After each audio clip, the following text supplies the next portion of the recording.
and welcome to Fintech Impact. I'm your host, Jason Pereira. Today on the show, I have a repeat guest, Corey Westphal of Mobile Assistant. Corey was on way back in August of 2019 in the before times.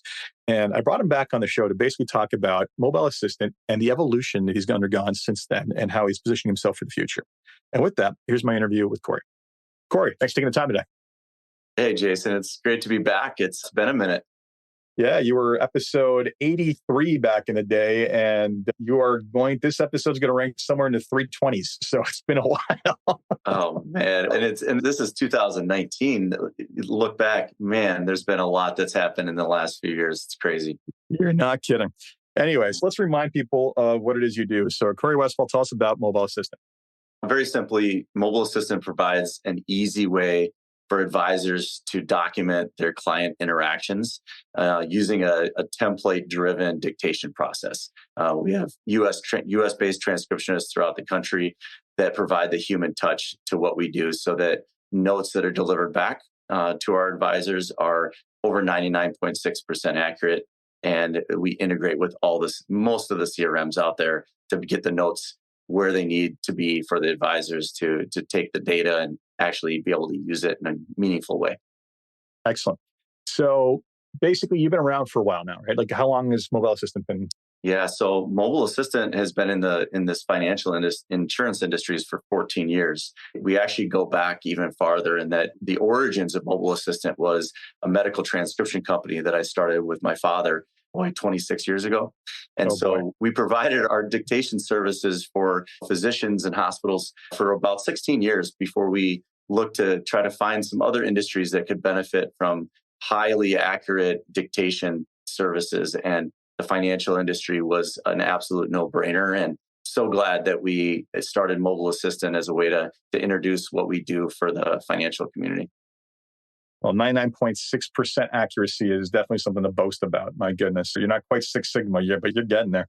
Excellent. Yeah. All right. So basically, let's talk about 2019. Quick recap. What did the experience of working with your company look like?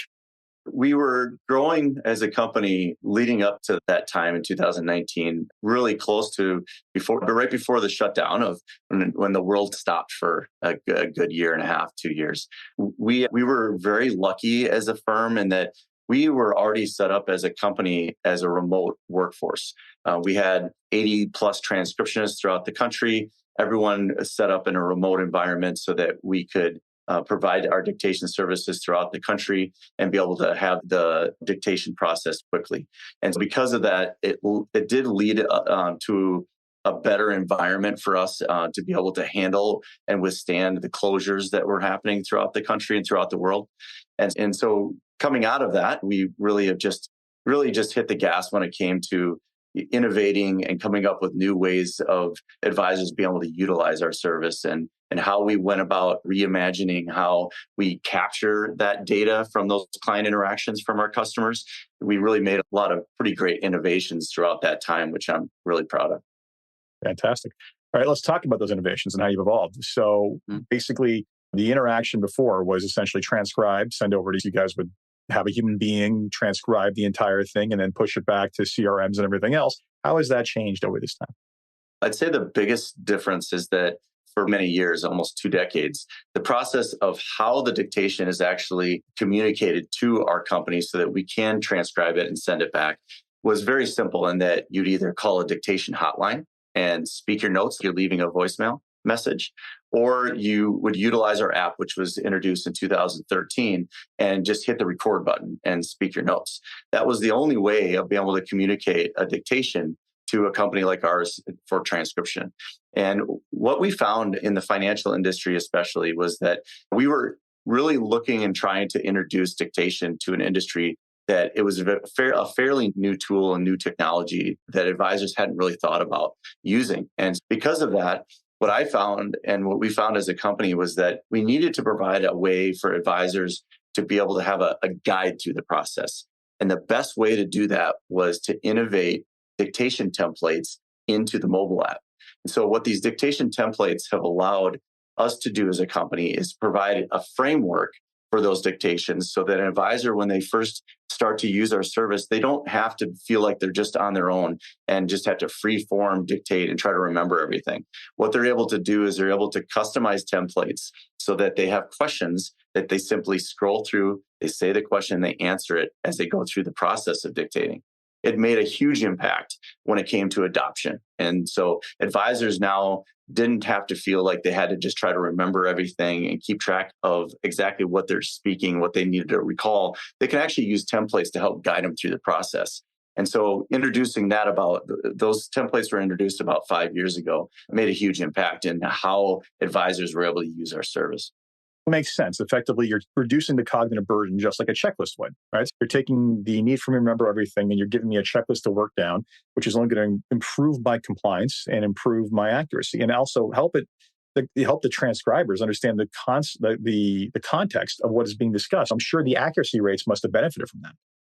Yeah, it was definitely a huge impact as far as the detail of the notes, and not only the detail, but the structure. And so that's something that I know we'll talk about today, but what little did I know back then how big of an impact it would have on what we're really accomplishing today, which is the capture and the processing of structured data that can then be used by different technologies and different systems to help the advisor and help the enterprise, the organization to be able to consume that data that we're capturing. It's set us up for really the future of where the industry is going when it comes to the accuracy of the data that's captured. Excellent. So I will say, though, that this is also beneficial to you for the next evolution. So what else has happened since then?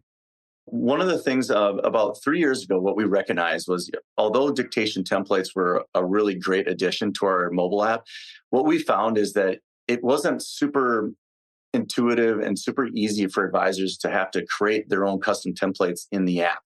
And so what we found is we wanted to be able to give organizations a way of customizing templates and pushing those templates out to the entire team. And so what I found is that came to the forefront very much so with this evolution of how our technology worked with organizations and advisors was the standardization of the process. And that's why we introduced something called ATM, which is an assistant template manager. That product allows organizations to do is to assign an admin to be able to create templates and then push those templates out to a team. So now, instead of every advisor within a team having different templates and different structure to their notes, the standardization of the different processes was able to be attained from organizations from the top down. And I think that was a really great innovation that we added just a few years ago that made a huge impact, because now it's the replication of process, which is a huge accomplishment for our company to be able to provide that. But it's one of the challenges that organizations everywhere have the same problem, which is how do I get this data back in a way from all the advisors out there in a way that's structured, in a way that is replicatable, right? And that was a big one for us. Absolutely. So you basically created a checklist, created the ability to create custom checklists in a far better way and a far more scalable way, quite honestly. So again, moving further up the channel of value. And then you went so far as to basically start warehousing that data and actioning it. So talk to me about that decision, that journey. Yeah, so last fall, we introduced a new product called Connect It, which is an open API product. And if you think about, just to describe how we've interacted with the different technologies, the different CRMs out there over the years, is that the data would be collected from the advisors using us. We would process that information and those transcripts, and then we would push the information into the CRMs. What we found is there was an enormous need to be able to provide the data in a way that organizations and CRM companies could pull the information from us and be able to kick off different types of innovations and workflows that would happen like after they got the data from us. And so it was a different way of us really providing this incredibly valuable information from these client interactions. And instead of just pushing it where we think it should go for the advisors and for the organizations, we provide it now in a way that organizations can build from it and they can do with it what they want. So the data is now, I like to say, consumable in a way that never was before. And so that open API product is right now being built on from multiple organizations that we work with. And I'm really excited to have maybe a follow-up talk with you, Jason, about what the impact's been for those organizations once they have our connected product actually. I have no doubt there will be a third episode to this because just to follow your evolution. Because so going back to how the revisit basically came about. We ran into each other at T3, and I haven't seen you in quite some time. And you told me everything you were working on. And I think at the time I said to you, I was like, you were in the back of my mind with a lot of this AI stuff because I was a little bit concerned about your business model in the future because of all the AI transcription stuff that we see coming out there. But there's a counterpoint to that, and that's accuracy matters. And all the general artificial intelligence tools are not great at getting these things accurate in context. Because you ask ChatGPT a question, I could be asking about finance, someone else could be asking about baking, someone else could be asking about engineering, someone else could be asking about history. And trying to get the context right around everything is very difficult, whereas more narrow ones are doing a better job of getting these contexts right. But you were in a position to potentially, leverage that technology to make your current processes better. But more importantly, I think was being this big repository of accurate data is incredibly valuable. So care to speak to how you see the challenge of AI and how you plan to basically utilize it and where you see the value of your data in that world? I like to describe what we do as a company as being the source of truth when it comes to client meeting interaction data. And that is what is going to be, I think, one of the most important aspects of AI tools and how they're utilized within organizations, that they need to point those technologies at a source of truth, at a data set they know has been scrubbed by human beings for accuracy so that they can rely on the final product that gets produced. And as everyone has been talking about all the different AI tools, it's happening so fast. And there's so many new tools that are popping up. It's almost, I feel like the industry has almost forgotten that step, which is these tools might be great and they might be incredible technologies that can help organizations down the road. But you've got to start with the data. Like, what data is it pointing at? One of the things that I like to describe is like one of my first interactions that I had with ChatGPT. It's a pretty amazing tool. But like when I asked it questions early on, something as simple as tell me what mobile assistant does as a dictation company. And it gave me something completely different than what our actual service does. I was like, it's a little dangerous because if people are actually relying on this technology to provide them truthful interactions, it doesn't surprise me that people are understanding now that, wow, you've got to know what data it's actually pulling this information from. If it's just going out in the ether and pulling data and information, there's no way that that information is actually accurate. And so I love the fact that like we absolutely as a company are set now where we have a place at the table, that I feel like we are a source of truth for companies that can leverage those AI tools, but leverage it in a way that is pulling data from the service that we provide so that they know that they can trust it and that they can be rest assured that the information is actually accurate. Excellent. So that's accurate. And now we think about the value of that accuracy, right? I have had more AI startups than I can count come to me with ideas. And some of these are very well thought out. Some of them are very poorly thought out. But everybody's like first place to go is like the obvious, right? And one of them is transcription, right? Because that's everywhere. It's baked into Zoom now. It's baked into a lot of things. And there's lots of other third-party tools out there. And one of the things that everybody keeps talking about is, okay, great, but then, we can capture this stuff and then action workflows. What workflows? Do these workflows exist, right? Like, and frankly, you have to prove you can do this first piece accurately.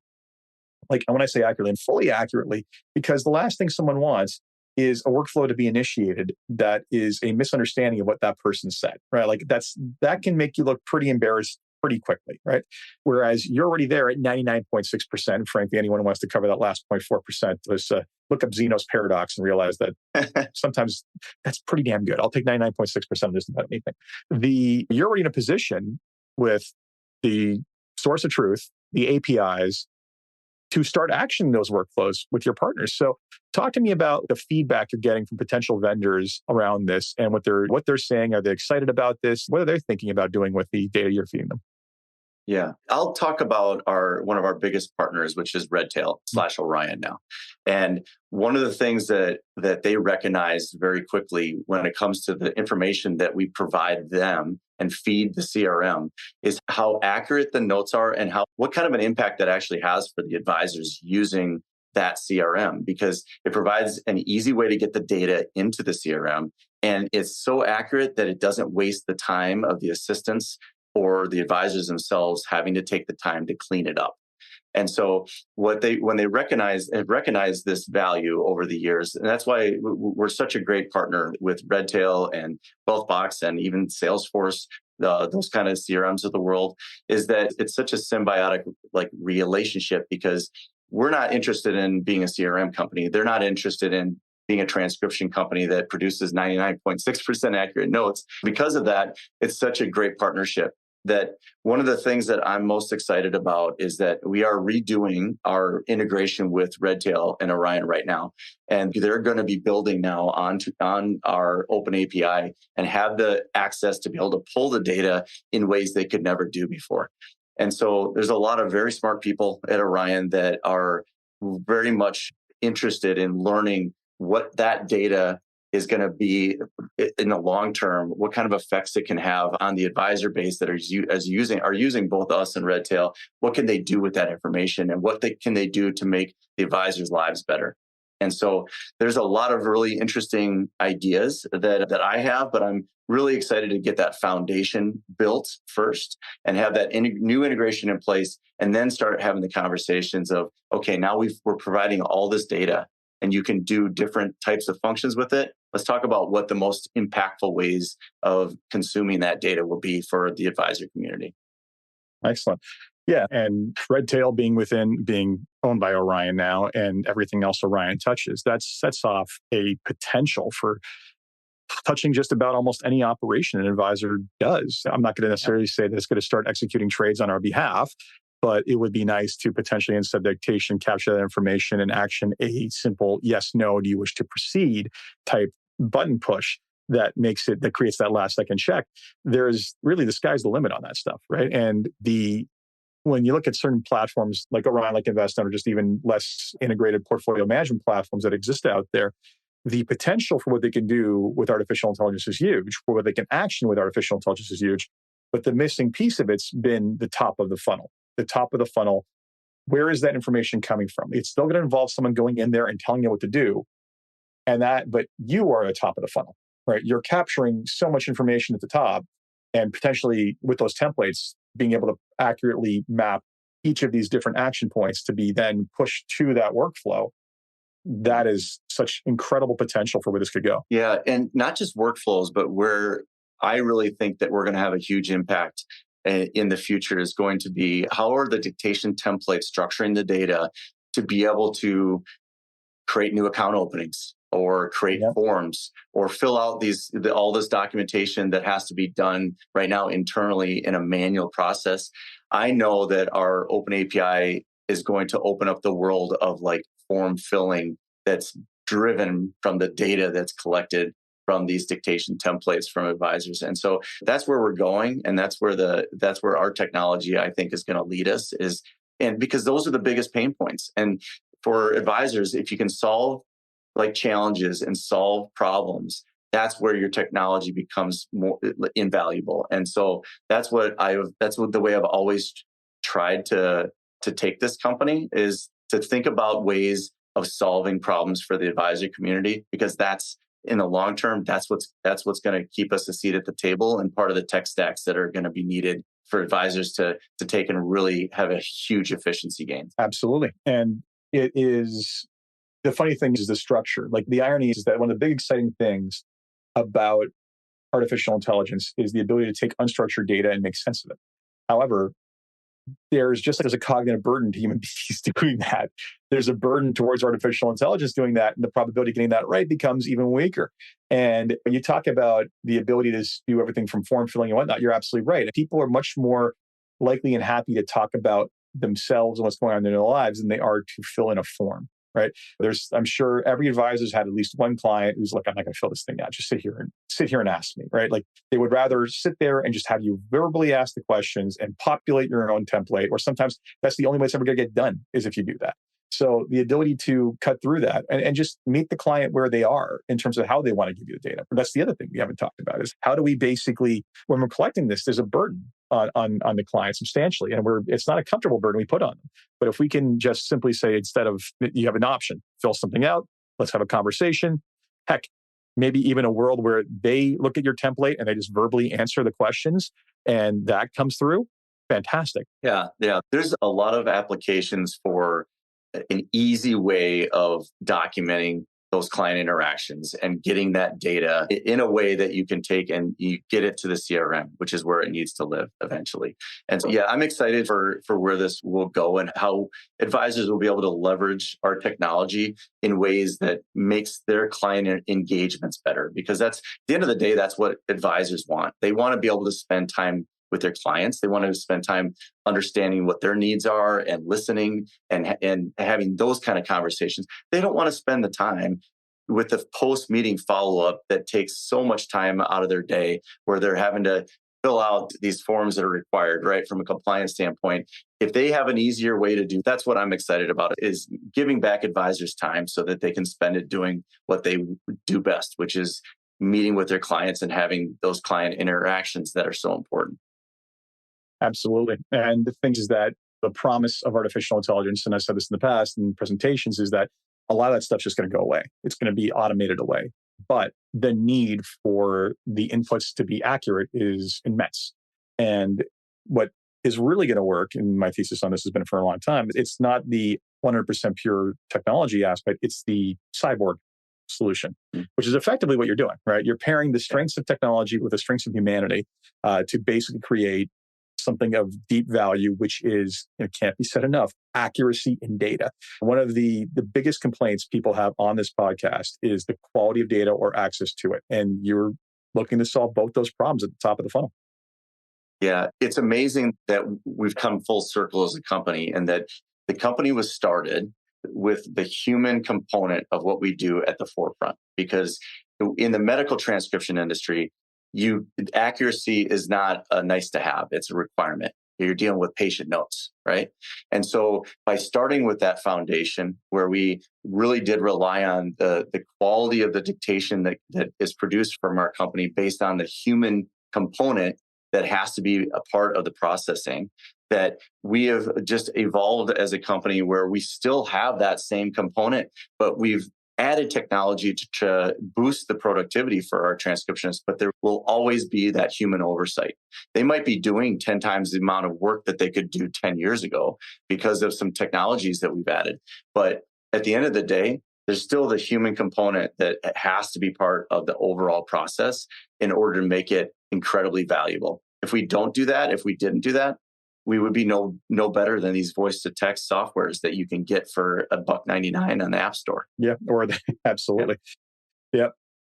Anyway, so it'll be interesting to see where you go with this. And I'm not kidding. When you said, come back in a couple of years and basically do this again, I think you will be doing this again because I will get to see where this is leading you to. So so besides that, anything else exciting that you're working on right now? One of the things that we did introduce is I don't have an interest in getting us back into the medical transcription industry a lot, but there was a need that came up with, it was an old contact of mine in the fintech space that has a group of people, a group of physicians that are interested in having a dictation solution because they don't work for big hospitals, they're individual family practices. And we had the opportunity to actually provide a new product called Talk It Med.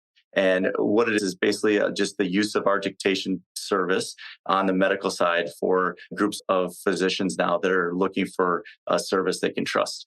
And so I'm excited about that. We're launching that in the next just couple weeks. And it's just a way for us to be able to provide our service to physicians that need the help as well. And so interesting. I didn't think I would be going that direction with the industry we serve. Our focus is absolutely still the financial industry, but this has just been a side product that we were able to launch to help some other people. Yeah, and it makes perfect sense as a product extension, given it's largely the same value proposition. Good. So before we wrap up, there's 3 questions I asked everybody. I can't remember if I was doing this when we did it the first time. I have to go back and double check. But 3 questions then on a positive note. The first one is, if you had one wish for something that you could change in your company or the industry as a whole, what would it be?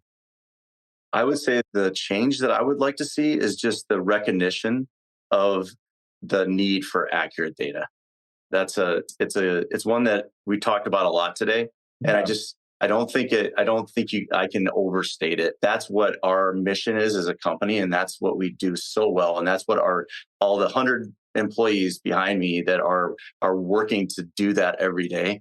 That is absolutely the most important aspect of what we do. And some people in the industry might not even know that's what's happening. And so I love the fact that I've got the opportunity today to really bring that to the forefront. Yeah, and I cannot endorse that enough. It's a problem not understood necessarily by the end user, but understood by the technology people to the nth degree. In fact, the T3 day before it kicked off, I found some time to catch up with Joel Ruckenstein, and we were talking about things that were exciting or interesting, and the conversation around cleanliness of data really came up. And he's like, yeah, all this stuff doesn't matter. It's not accurate. Which he's absolutely right. So it's a big one. Second question I have for you is, what's been the biggest challenge in the company to where it is today? I would say that one of the biggest challenges that we've had as a company has been the adoption for advisors. So what I mean by that is, as we've talked about the benefits of dictation in this industry over the years, a lot of advisors very much get it. They're like, it's going to make me more efficient. I don't have to spend time typing my notes. The accuracy is really good. It gets the information in the CRM. I'm in. Sign me up. And what we found is over the years is that it is not the easiest of technologies to adopt. Even though you can speak and you should be able to have all that information in your short-term memory, you should be able to communicate that. It's not an easy process to go through if you've never dictated before. And so one of the big initiatives that we have this year that's very specific to that is that I had such a great conversation with Eric Clark at Orion a few weeks ago. And we were talking about the different challenges when it comes specifically to adoption of technology. And one of the things that he talked to me about was that they implemented a new onboarding training series within Orion and they did this at least a year back, where they made the training shorter and they made it a series. And so I thought that was a fantastic idea. And the idea is that, hey, we live in a TikTok world now. Nobody wants or is going to take the time to watch a half an hour training series on how to use dictation, but they will watch a 2-minute one. And so what we've done is we've created 6 onboarding training videos that are going to be implemented with our service in the next month. And I think it's going to make a big impact because it'll just help to guide advisors through getting started with our service. And so it's a solution that is going to help the challenge that we've had of advisors that have the very best of intentions of utilizing our technology to help them, but maybe need a way of helping to get them started. Because once it is in the routine for advisors, they're going to utilize our service for the rest of their careers. But we've got to get over that hurdle of, okay, you've made the commitment to start using a service like this. How do we actually go about implementing it in my everyday routine so that it's something that becomes a valuable part of my process? The last question I have for you is, what excites you about what it is you're working on and keeps you getting out of bed in the morning to keep on fighting the good fight? Honestly, it's the impact that we've had as a company with our employees. I'm the most proud of. We provide a really great career for over 100 employees now throughout the country. And as we add benefits and we add more value that we can provide as a company to our employees, I have a lot of pride in that. We're a U.S. based only company providing U.S. based jobs that are well paying and provide good benefits. If we quadruple in size over the next 2 years, that means we're doing that for even more individuals out there that are looking for a good career that they can do remotely. And so I'm excited about the future. And as we grow, just be able to add more of those type of employment opportunities for our team. Excellent. Corey, thanks so much for taking the time for your second guest appearance. We'll work on the third one in a couple of years and see where you are then. Yeah, let's not make it 5 years this time. Let's try to get back a little before then, please. As long as there isn't like a global pandemic keeping me from going to conferences and bumping into you again, then I think we should be fine. Thanks, Jason, so much for what you do. Appreciate it. Sure. So that was today's episode of Fintech Impact. Hope you enjoyed that. And if you're looking for transcription services, by all means, Mobile Assistant is where you should be looking. As always, if you enjoyed this podcast, please review on Apple Podcasts, SoundCloud, or Spotify, wherever you your podcast. Until next time, take care.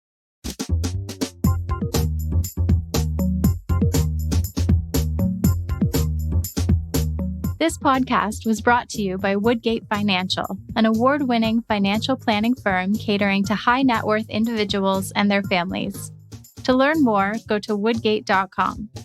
You can subscribe to this podcast on iTunes, Stitcher, and Google Play, or find more episodes at jasonpereira.ca.